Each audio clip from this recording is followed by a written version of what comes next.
Trump has come out and said he will back Netanyahu to the hilt, and he wants Netanyahu to finish the job. And it almost sounds like worse than Biden and Harris.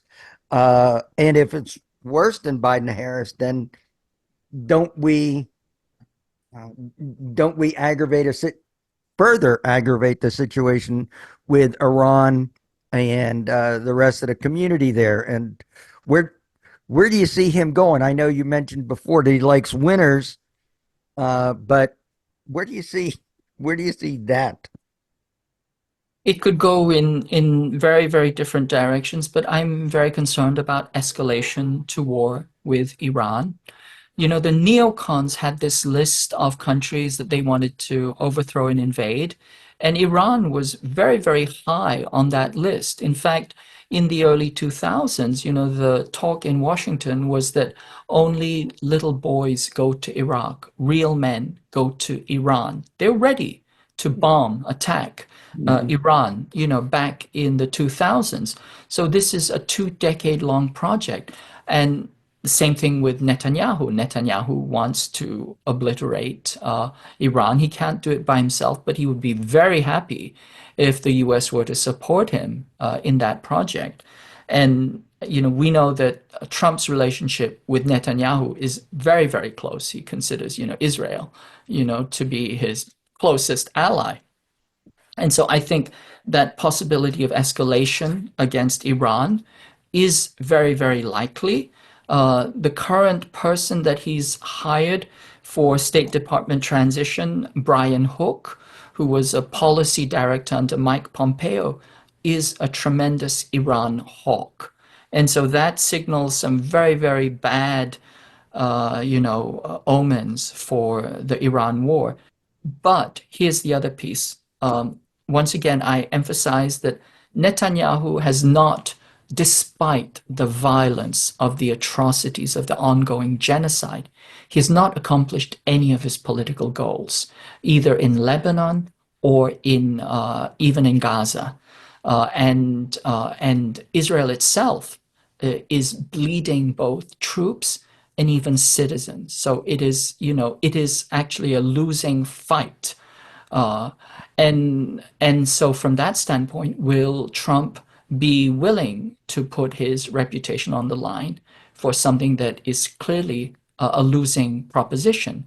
And then the second piece, very, very important to note and understand, is that Israel, retaliated against Iran. It, lobbed this volley of missiles, and clearly Iran was able to deflect and shoot down most of them. In other words, Israel doesn't have this missile and aerial overmatch that people think it has. Iran is completely capable of defending itself. And so that is very clearly a war that if the US wages in any conventional sense, it will very likely lose. At the very least, it will be incredibly costly Mhm. and destructive. And so then, Trump may or may not have second thoughts about that if he does the calculation correctly. And then the third piece is, Israel is a nuclear power. So would Israel use nuclear weapons? It's very, very possible. But what we are seeing on the part of Iran is that it is very, very clear. It's seeing that possibility very clearly. And it may also shift to building nuclear weapons. In fact, it could do this very, very rapidly. There's signals from the highest levels of the Iranian state that signal that it is no longer going to be a non-nuclear state because of the risk that Israel Mhm. poses Well, in it. in this Russian Iranian mutual defense, which hasn't actually happened yet, but Mhm. that would raise the question of could they obtain a nuclear weapon from Russia? They could, or they could build their own very, very Right. rapidly. And they Yeah. already have powerful missiles that they can place them in. And Yes. Mhm. the technology is not hard.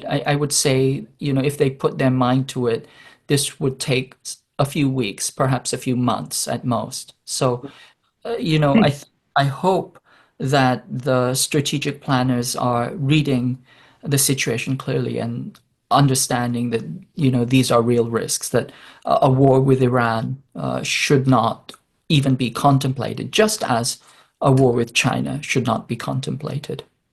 And it with the Iran situation and being a little bit more friendly with Russia, that could put Trump in a real confusing bind, especially if he gets friendly again with Putin, because you can't antagonize Putin, you can't antagonize Iran if Putin may be in Trump's ear saying, "Wait a second, Iran's our friend."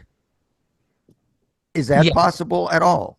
I think that's possible. The kind of complex relationships that arise from Trump's both mercantilism and his kind of personal propensities, I think they actually create some friction for the neocon war machine. Another person that he may have relations with is Viktor Orban, Yeah. who is a kind of a maverick inside that EU NATO alliance. And on the other hand, he's clearly going to have difficulties with the Taiwan leadership, with the Japanese leadership, with the Korean leadership, etc. And so there's many, many little pieces in this kind of intricate, clockwork that could start to have significant friction. I think just in terms of comparing him with Biden, Trump's not a wuss in terms of how he would deal with Netanyahu. If he thinks Netanyahu is doing something that's risking his own political standing, I don't think he'd have any trouble telling Netanyahu where to go. And I never got that One feeling can with hope. Biden. One Yeah, can hope, yeah, yes. So we can always hope for the best, and certainly he's not averse to alienating quote unquote U.S. allies. So which is why the deep state hates him, because he Yeah. speaks his mind, he says the quiet part out loud, and he works purely from a kind of a gut instinct on whether he likes someone, whether he doesn't like someone, whether he trusts them, whether he doesn't trust them. That's going to be very significant in this current process of creating his own administration. What's clear is that he's looking for loyalists. He doesn't want people who are competent. He right. just wants people who are completely and totally loyal to him this time.